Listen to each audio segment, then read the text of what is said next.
Wow,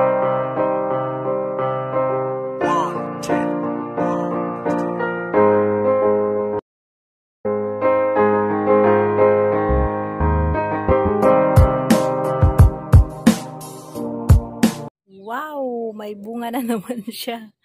Nung nakaraan po kinuha ko yung isa dyan. Ayan. Ngayon may isa na naman siya. Hindi nga lang siya masyado, no? Kasi nasa pasok lang siya eh.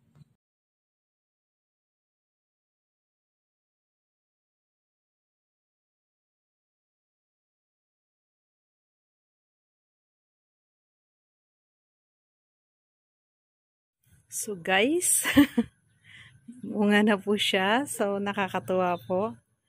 Ang haba po niya.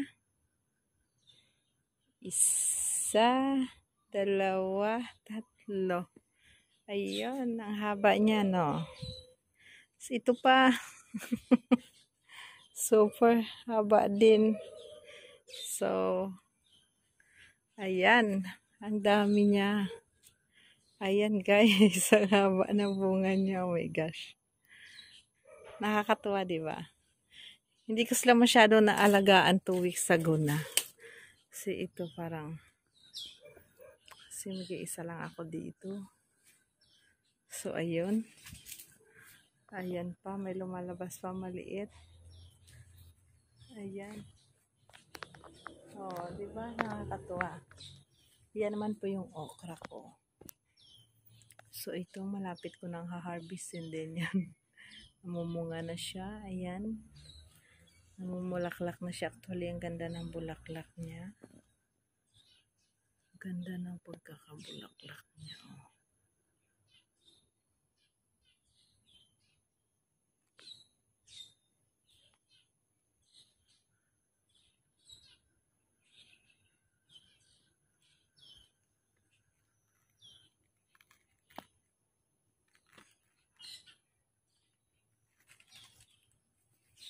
Ayan, ang sili ko po.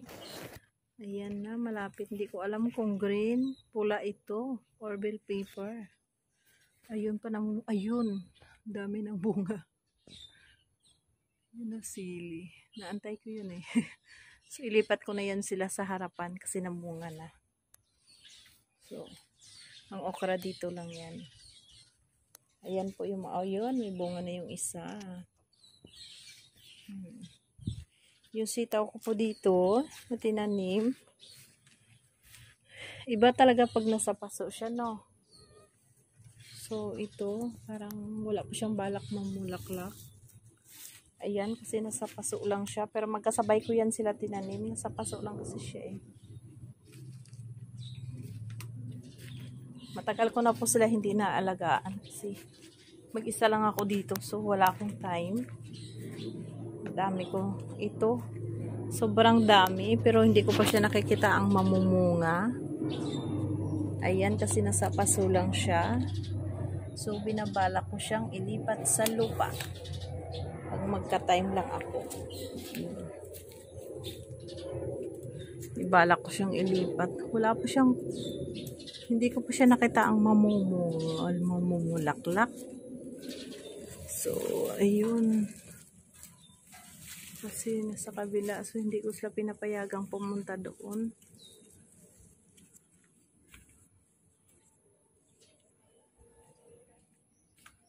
Ayan. So, ito naman ang aking ampalaya. Namatay na yung una, mga bagong sibol yan. Namatay na yun eh. Mga bagong sibol ito oh. Ayan oh, pinipisti. Wala akong in-spray pang pisti. Ayan.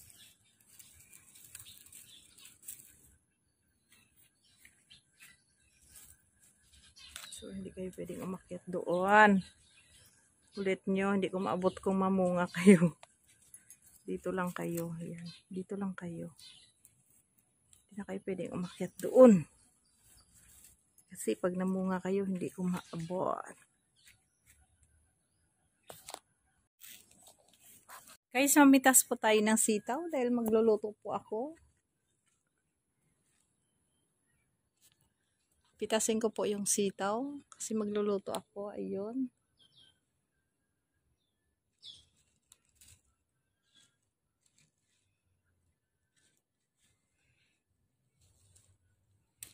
Ayun, pitas na. So, ayan, di pa ako makaluto. Ay, nako, ano na naman? Ay, ito siya, oh. Napasukan na naman ng uod. Mamamatay to eh. Sayang, oh. So, pastilan, pinisti na naman, oh. Ayan, kita nyo yan. Ayan, kita nyo yan. Uod na, patay na. Ayan. O, siba, binutas niya. Sayang na isang bunga. O, ayan na. Yun, buti na agapan. Wala na siya. Yan, pag inuud. So, ayan, may bunga din siya. Nakapitas na ako dun sa kabila, guys. Dalawa. So, ito naman, sa luyot, mamitas din ako. So, ayan. Kasi maglalaswa po ako. Ganito lang, pitas-pitas. So, mamitas po ako. Dahil ako'y magluluto. Ang dami lamok. Habang namimitas ako, pinipitas din ng lamok ang aking braso. Yan. So, ayun guys. So, dadami naman yan siya. Nakita nyo yan. So, magtatanim na naman siya. Ayun, sa dami niya na yun. So, sige lang. Kasi wala ako hawak lang sa kabilang kamay. So, pasensya na kayo dyan. Ayun. May bunga naman siya. Alangan na. Ay, natatakpan siya. Oh. Dapat tatanggalin ko yan. Ay, hindi pa. Saluyot, diba? Tapos, of course, talbos. Talbos na kamote. Pahaba siya. Ay! Tumihan. Ayan, putulin natin to. Tsaka, ayan. Iniksian ko lang. Para sabay na rin hawi doon sa kabila. Kasi hindi sila pwedeng lumampas dito. Kasi pag lumampas dito sila, trespassing. Pag trespassing, putol. So, ayun. Ang sarap mamitas. Ayun, yung isa umakyat na siya sa puno ng nakita niya na ang okra. Ayun, parang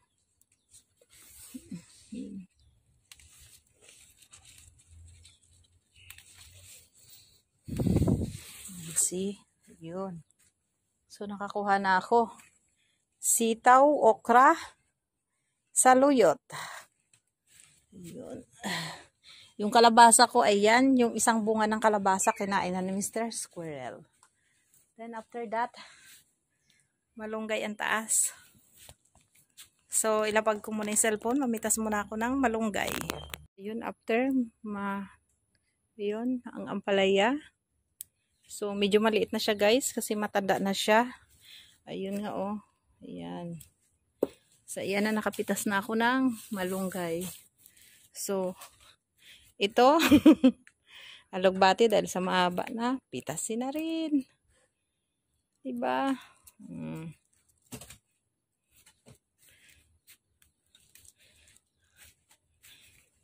So, yan, pitasin na rin.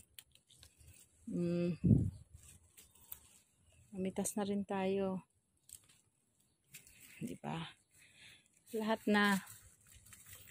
Pitasin na. Ayun, isa. Laki na siya, oh. Mga bukas pa yan siya pwede. Nakapitas na ako dun kanina, guys. Ilang piraso. Ito yung umaga kasi nag-iikot ako dito. Yan. Kasi wala ako masyadong time.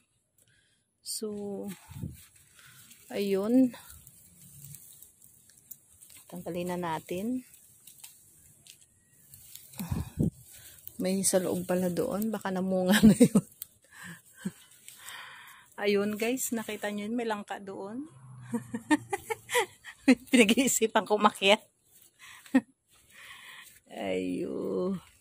So, pasilip-silip na lang kung may nakasabit pa sa ampalaya. Hindi ko pa ito maputol. Oh, yun. Yun, natanaw na lahat. Medyo matanda na kasi to. Alam mo guys, yan dito, binibinta yan dito, mahal. Ayan, nakita nyo yan. Pero, hindi ako kakain. Kasi hindi ko alam kung anong pagkain yun.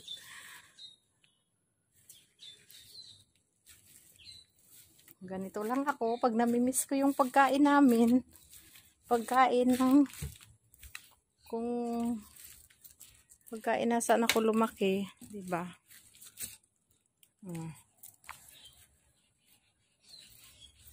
So, ayan na, pasok na muna. So guys, ipakita ko lang sa iyo ang aking lulutuin at ang aking kakainin. Tuwang-tuwa ako hinarbis. Yan, di ko hinarbis yan binili.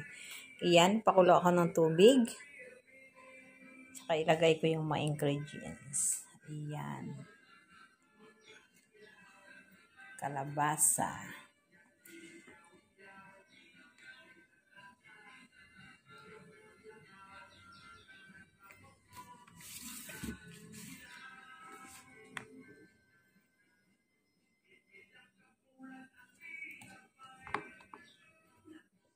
Okra.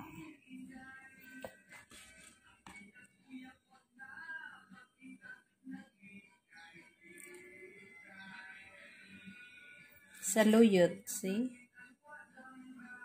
Talbos ng kamote. Habang gumagawa ako, ayan pa yung malunggay. Anuhin ko ba yan? Oh, ayan. So, ayan siya.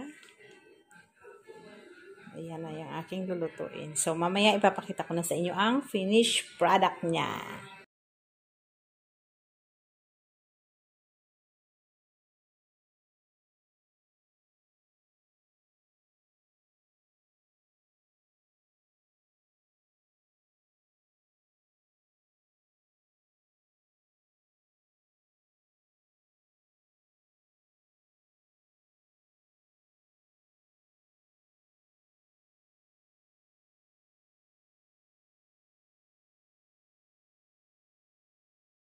Siya. Ayan na siya. Ngayon, may natira po ako bagoong. So, isasahog ko po yan. Papa ko ng tubig. Ay.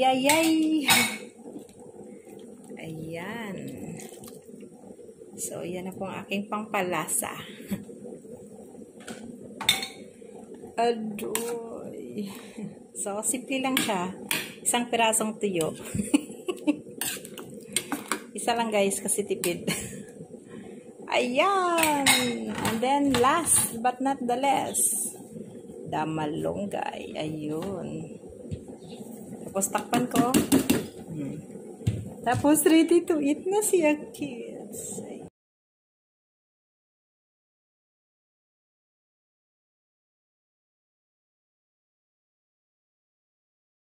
Bago. Ayun. Bagong isda to guys. Oh. So, ayan. Diba kanina, yun, nilagyan ko yun kanina kalamansi. Tapos ilagay ko sa tapos sinalo ko dito. Yun na yung pinaka-bitchin niya. So, kain tayo guys. Yan lang pagkain ko. Tawawa. Pero laban.